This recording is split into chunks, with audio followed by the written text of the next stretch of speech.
Okay. This could be fun.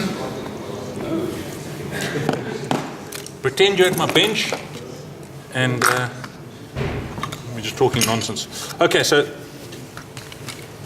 once again I'm using white spirits. I use a little metal container. I'm going to put it in there. Pipettes in there. I'll just put a little bit in here. You need very little. Really minors. There's next to nothing in there. I've got 3 brushes. Ideally, broad one's gonna put before we start the area. You're gonna put the white spirits on. Second one with the wash, not a wash, it's a speaking ground, whatever the paint is, the pigment. You're gonna apply it very little on a very thin brush, and then I'm using the third brush, and that's gonna actually do the blurring. This one I did it a couple of years ago. I think it's either Testers or Humboldt paint, and I don't know. And I assume I would have I might have used the Tamiya lacquer paint to seal it in. So we'll see what happens. I'm graduating towards the acrylics and sealing and those things, so it's the learning curve. So if it goes south, we'll learn what not to do. Sorry, a question before. Yes. How do you prepare the surface? In an ideal world with the Jaguar, I put a white primer on. It was a filler primer to fill up the little gaps and the bits and pieces. Then I used the Humbrol, so that was an Humbrol enamel, not an acrylic paint. So and Humbrol's quite a tough paint. So that was the Humbrol. Then I put the Alclad clear gloss on to seal it in. Then I put the decals on. Then I put I might have put another clear lacquer on just to yes, I put a clear lacquer on again, because if you get silvering, when you gloss up everything, it hides. I find it hides some of the silvering after you've cut decals and try to set it. But gloss it up again, the whole thing up again. Then it's all a shiny model. Then you put the wash on it, the sludge, panel lines, wipe off, seal it in again. That can be a matte. That wasn't a gloss, and then we test drive this stuff. So those are all that stuff is the acrylics. I think it's the aqua glosses that I use. So it's all the acrylics. That's what they say, the professionals. So this one we don't know. Okay. So that's that, and then we use the special things for us old people. Cook, which then we can see. Okay, fair enough. We'll make it up. Right, so I've got very little in here. I want to wipe it in here. So I'm using the broad brushy thingy, and I've got very little things in here. Okay, it's like, and where the magic stuff comes in, don't saturate it. I lint something. I'm just going to wet it, and then I'm actually going to take some off. What I found with one of the tail planes of the Jaguar, after getting ready for things, I took the stuff and I wet it, and then I put the wash on it. And I had one of those surgical clamps, you know, with a ratchet on them, and I was holding it on the bit that's going to get stuck into the back of the tail plane.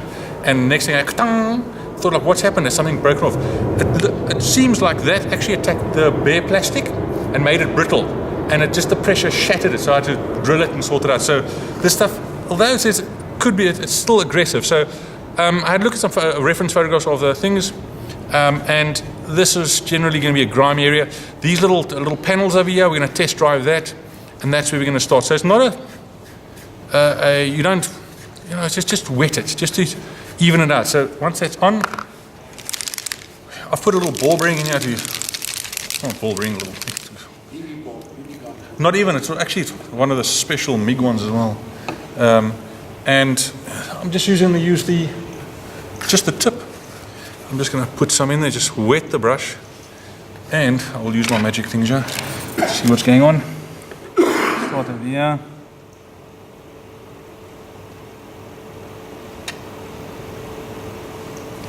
This could be used as a panel wash as well. And because you've got you put down that base load, the capillary action works a lot better. It actually runs into all of the recesses and the rest of it. So that'll help as well. And then there's one just behind the wheel well there. I don't know if you can see it, it's just running all over the place. It just fills up all the gaps. But that's not what we're aiming for, so we're going to add some marks on there. One of the effects I do like, which we're trying to aim for, you know, on the engine panels, you got all, on the rivets, you got all that streaking off a rivet. It kind of looks like that. That's the kind of looks quite cool. So yeah, now I'm gonna see how this goes. This was pretty dirty. I've had some look at some reference photographs, and we're just gonna make a mess of it. If it does go south, we can clean it up. Okay. Now we've got to talk nonsense for a couple of minutes because I've learned you've got to let it dry. Imagine it's dry. Okay, so I'm not going to use it a lot. I just want to get things, and then with the second brush, I'll wet it slightly.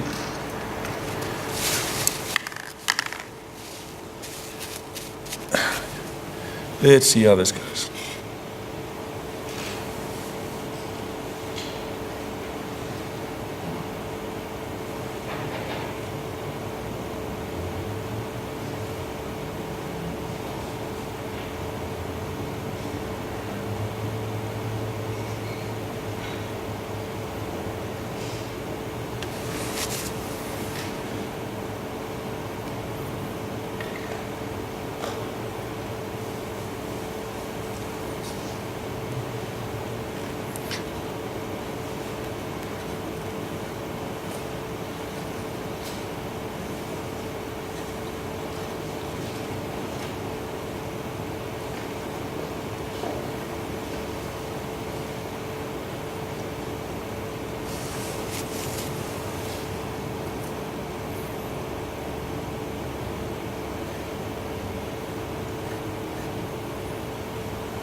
And of course, this is where you must decide what you want, how much you want.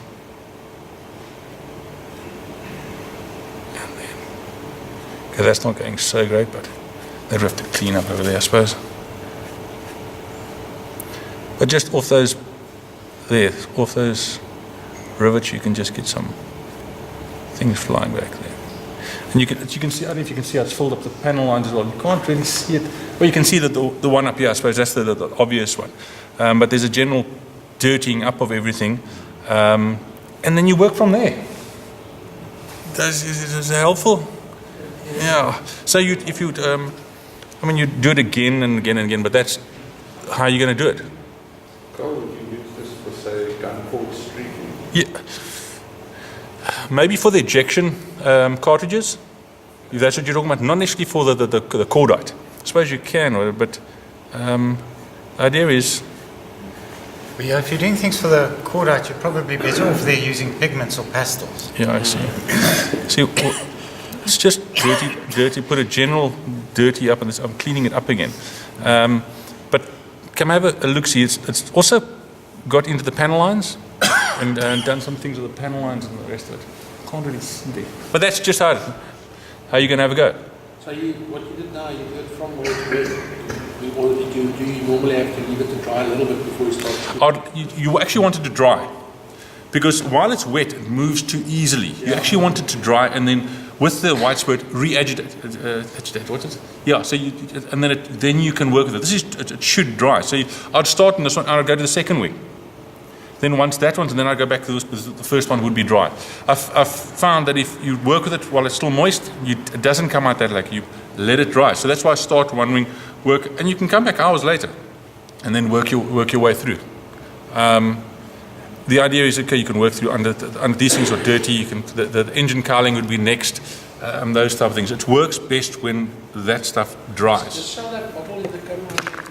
This one is. Streaking, oh cook. That helps streaking grime.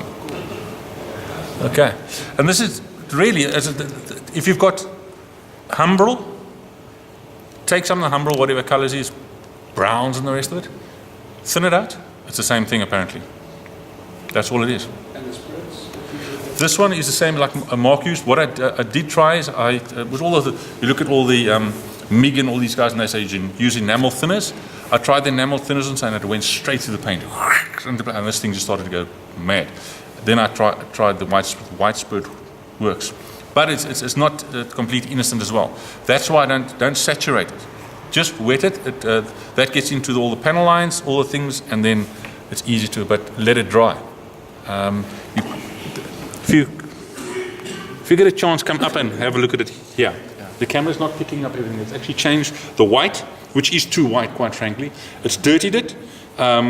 And it's got, and then you come back, and of course, this is a brown, you might want a black for a different panel. Try something with a bit of red in it for hydraulic fluids. I'll definitely try some greys as well, light greys and dark greys would probably. You change the tone, and that's right. And you do this again with another one, with another color. And the other thing that I'm going to, I need to get to is on these specific theatre kites.